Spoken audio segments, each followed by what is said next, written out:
আসসালামু আলাইকুম বিয়াস।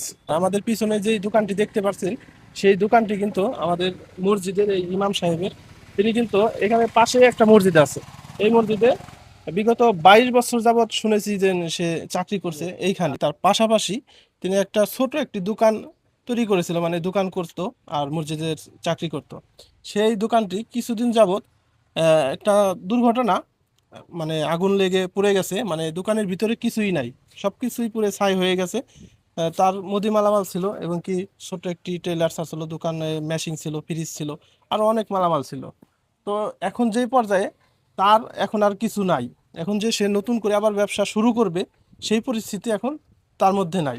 এখন তার আকুতি যে এই পুরা দোকানে এখন কিভাবে সে আবার শুরু করবে, এই শুরু থেকে আবার কিভাবে এই পুঁজিগুলো কোথায় পাবে। তা আমরা হুজুরের মুখ থেকে কিছু কথা শুনবো, আসলে কিভাবে এই ঘটনাটা ঘটলো এবং কি এখন তার কি প্রয়োজন আর কিভাবে তাকে আমরা সহযোগিতা করতে পারি। আমরা এসেছি আত্মাকা ফাউন্ডেশন থেকে। হুজুর কেমন আছেন? আলহামদুলিল্লাহ। যে আপনি এই যে দোকানটা কিভাবে পড়লো আর কি, ঘটনাটা একটু বলবেন? ঘটনা, আমি দোকান যেদিন পড়লো ওই দিন রাত 10:30টার সময় বন্ধ করে গেছি। এখন রাত 1:30টার দিকে এক লোক বাথরুমে উঠে পরে এই আগুন দেখে পরে চিল্লাচিল্লি করছে, পরে গ্রামের লোকজন সবাই আসছে। এখন পাশের দোকান ছিল, চার দোকান, ওখান থেকে আগুন লাগে, পরে আমারটা যা ছিল সমস্ত কিছু পুড়ে ছাই হয়ে গেছে।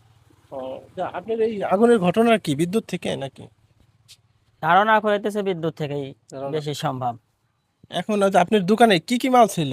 আমার দোকানে টেইলার্স ছিল, ঝুঁকি মেশিন ছিল, ফ্রিজ ছিল, মুদা মালামাল অনেক কিছু ছিল, ঠান্ডা ঠান্ডা ছিল, তারপরে এমনি চাউল ডাউল ভুসি মাল ছিল। কয়টার নাম বলবো, অনেক কিছু মোটামুটি ইত্যাদি। মানে সবকিছু নিয়ে একটা মানে ব্যবসা আমার শুরু একটা করছিলেন। সিস্টেম ছিল যে যাতে কেউ এসে ফিরে না যায়। ও, এখন আপনার পরিস্থিতি মধ্যে এইখান থেকে আপনার মসজিদটা কত দূর?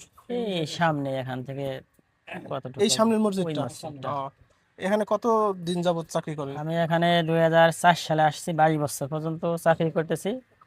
মসজিদের বেতন খুব কম, এই সামান্য বেতনে চাকরি করে যা পুঁজি ভাট্টা গোছাইছিলাম সবই এই বন্ধ দোকানের হয়েছে। ভিতরে ছিল? দোকানের ভিতর ছিল, তো এখন আপনার দোকানটা দেশের বাড়ি আছে। কোথায়, মানে? আমার দেশের বাড়ি ছিল আলফাডাঙ্গা থানা। আলফাডাঙ্গা। ওইখান থেকে এসে এখানে 22 বছর যাবত জি চাকরি জি করছেন। জি। তো এখন এই যে আপনার জন্য আত্মাকা ফাউন্ডেশন এবং কি দেশবাসী যারা ভিডিওটা দেখছে তাদের কাছে আপনি কি চাওয়া দেন, কি হইলে আপনার ভালো হয়? এখন রিজিক মেঘ আল্লাহ, আল্লাহ সর্বশক্তিমান। আপনাদের মাধ্যমে, দেশবাসীর মাধ্যমে যদি তারা আমাকে কিছু সহযোগিতা করে, আমি আবার আগের মতন যাতে স্বাবলম্বী হইতে পারি, নিজের কর্মটা ঠিক করে চলতে পারি। আল্লাহ পাক রব্বুল আলামিনের কাছে এটাই কামনা করি যে নিজের কর্ম যাতে নিজে করে খাইতে পারি, কিছু একটা পুঁজি পাট্টা হইলে পারা। এখন আমার সেলাই মেশিন ছিল, ফ্রিজ ছিল, অনেক মালামাল ছিল।